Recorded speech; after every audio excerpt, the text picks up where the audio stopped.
안녕하세요 여러분, 쭈나오빠입니다.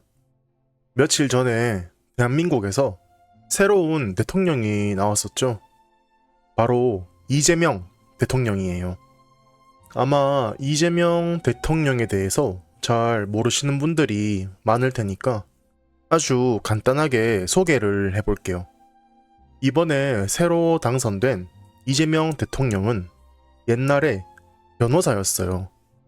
변호사를 하다가 정치에 입문하게 됐대요. 정치에 입문해서 성남이라는 지역의 시장으로 일하다가 그 다음으로는 경기도의 도지사로 재임했어요. 그리고 이번에 대통령이 된 사람이에요. 이 후보는 진보 성향이에요. 그러니까 리버럴한 성향이에요. 한국은 기본적으로 양당제예요. 양당제가 뭐냐면 두 개의 큰 정당이 있고 나머지 작은 마이너한 정당들이 있는 거예요. 이 마이너 정당들은 너무 작아서 사실상 두 가지 큰 정당밖에 없다고 생각하시면 돼요. 이 작은 정당들에서 대통령이 나온 적은 단 한 번도 없어요. 지금 나라를 이끌고 있는 여당은 더불어민주당이에요. 더불어민주당은 진보 정당이에요. 기본적으로 평등, 개혁, 인권을 키워드로 가지고 있는 거죠. 그리고 야당은 보수 정당인 국민의힘이에요. 질서, 안보, 자유를 키워드로 가지고 있어요. 원래는 진보 정당인 국민의힘이 여당이었어요. 그런데 여러분도 아시다시피 6개월 전쯤에 큰 일이 있었죠. 대통령 윤석열이 계엄령을 일으켰죠. 그리고 탄핵돼서 더 이상 대통령이 아니에요. 그래서 이제는 이재명 대통령의 소속인 더불어민주당이 여당이 됐어요. 솔직하게 저는 이번 대통령 투표에 후보들이 마음에 들지 않았어요. 여러 가지 문제점이 있었는데요. 제가 생각하는 가장 큰 문제는 범죄자들이 너무 많아요. 이번에 대통령으로 당선된 이재명도 전과 4범이었어요. 최소 4번의 범죄를 저질렀다는 거죠. 그리고 이번 투표에서 이재명의 라이벌이었던 2번 후보 김문수도 최소 전과 4범이에요. 최소가 4라는 거는 4보다 높을 수도 있다는 거죠. 그래서 이 사람도 최소 4번의 범죄를 저지른 거예요. 저는 누구든 살면서 잘못은 할 수 있다고 생각해요. 사실 바티칸의 교황님도 잘못은 하잖아요? 실제로 이상한 교황들도 있었어요.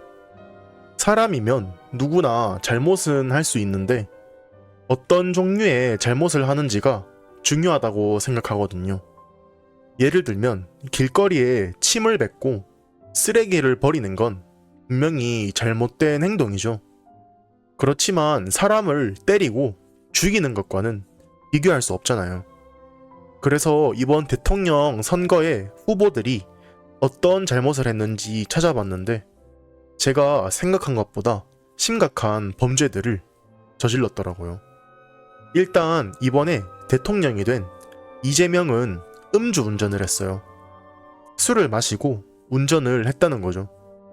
저는 아주 위험한 범죄라고 생각해요. 술을 마시고 운전을 하면 사람을 죽일 수도 있는 거잖아요. 술을 마셔서 운전을 못한다면 간단하게 대리운전을 부르면 해결할 수 있는 문제잖아요. 그리고 2번 후보인 김문수는 폭행 전과가 있다고 해요. 사람을 때렸다는 거죠. 정확히 어떤 사건인지는 모르지만 사람을 때리는 건 당연히 잘못된 일이잖아요. 아무튼 제가 하고 싶은 말은 둘 다 범죄 경력이 있다는 거예요. 한두 개도 아니고 여러 개 있다는 거예요. 이건 초등학교 반장 선거가 아니잖아요. 한 나라의 리더를 뽑는 투표인데 그 리더들이 범죄자라는 게 조금 이해하기 힘들어요. 앞에서 말했듯이 가벼운 범죄도 아니고 음주운전을 하고 사람을 때렸다는 거잖아요. 심지어 인기가 없던 8번 후보는 전과가 17범이래요. 전과가 어떻게 17개나 있지? 현실에서 GTA처럼 해도 17범은 안 나올 것 같아요. 뭐 이 후보는 정말 대통령을 하러 나온 게 아니라 마케팅을 하러 나온 것 같았어요. 아무튼 일반적인 사람들은 살면서 전과 한 개도 얻기 힘들다고 생각해요. 그런데 전과가 여러 개 있는 사람들이 한 나라의 지도자가 된다는 게 저는 조금 별로였어요. 이번엔 제가 생각하는 한국의 정치와 투표에 대한 문제점에 대해서 얘기해보고 싶어요. 가장 큰 문제는 사람을 보고 투표하는 게 아니고 정당을 보고 투표하는 문화인 것 같아요. 제가 앞에서 한국에선 진보당, 더불어민주당이 있고 보수당, 국민의힘이 있다고 했죠. 한국에는 후보들을 보고 뽑는 게 아니고 자기가 지지하는 정당의 후보만 뽑는 사람들이 많아요. 그러니까 어떤 후보가 나오든 자기가 원래 지지하는 정당의 후보만 뽑는다는 거예요.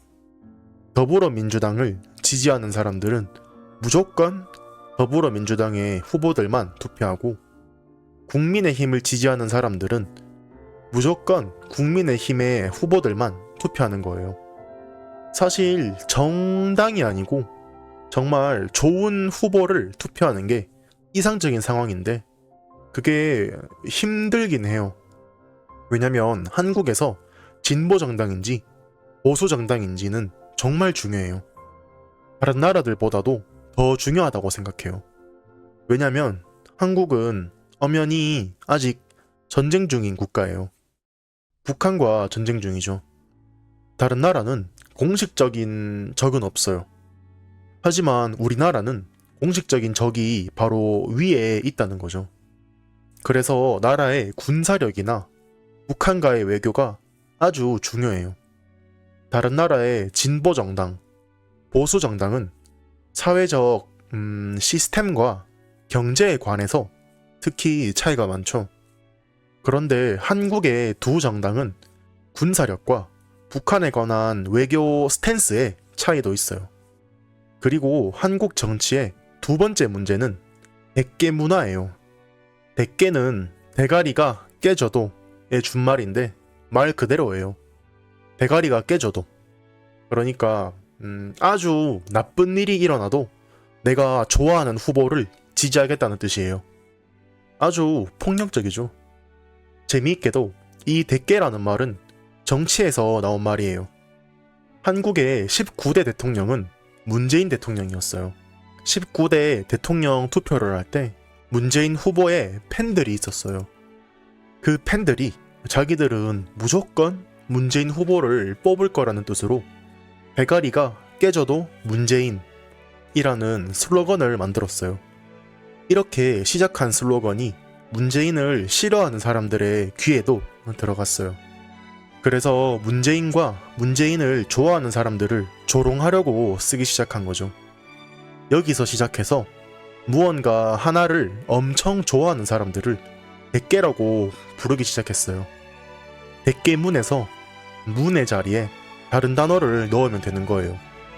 비슷하게 그 다음 20대 대통령인 윤석열이 있었는데 20대 대통령 선거 때도 윤석열 후보를 지지하는 사람들을 대깨윤이라고 불렀었어요. 아무튼 이렇게 어떤 후보를 무조건적으로 지지하는 대깨 문화가 한국의 정치에 좋지 않은 문화라고 생각해요. 그리고 이번엔 한국의 정치에 관련된 재미있는 문화에 대해서 얘기해 볼게요. 바로 팬덤 문화예요. K-팝도 아니고 정치에 웬 팬덤이라고 생각이 드실 텐데 맞아요. 진짜 한국에선 정치인의 팬덤 문화가 있어요. 좀 전에 대깨문 이야기를 해드렸었죠. 그때 19대 대통령으로 뽑힌 문재인 대통령은 팬들이 참 많았어요. 왜냐면 남자인 제가 봐도 잘생겼거든요.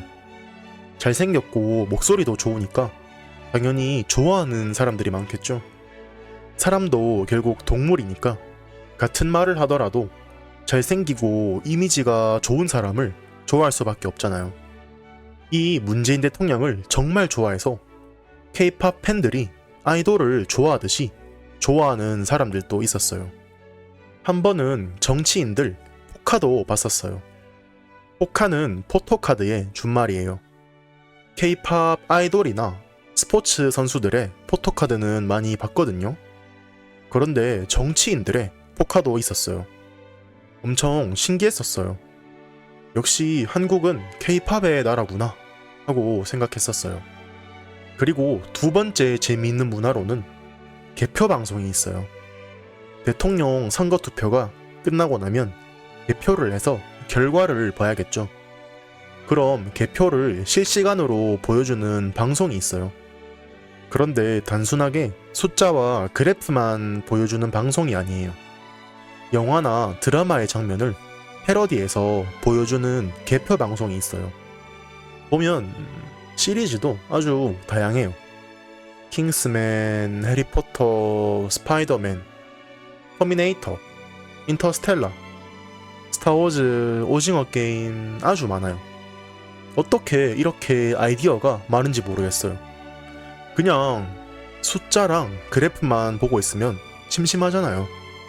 그래서 사람들이 많이 보게끔 이런 패러디를 하는 건 좋은 아이디어라고 생각해요. 아마도 한국 말고 이렇게 하는 곳은 아무것도 없을걸요? 오늘은 한국의 새 대통령과 한국의 정치에 대해서 얘기해봤는데요. 여러분은 정치인의 외모나 이미지가 얼마나 중요하다고 생각하시나요? 여러분들의 의견을 코멘트에 남겨주세요. 오늘 또 쭈나오빠의 팟캐스트를 들어주셔서 감사합니다.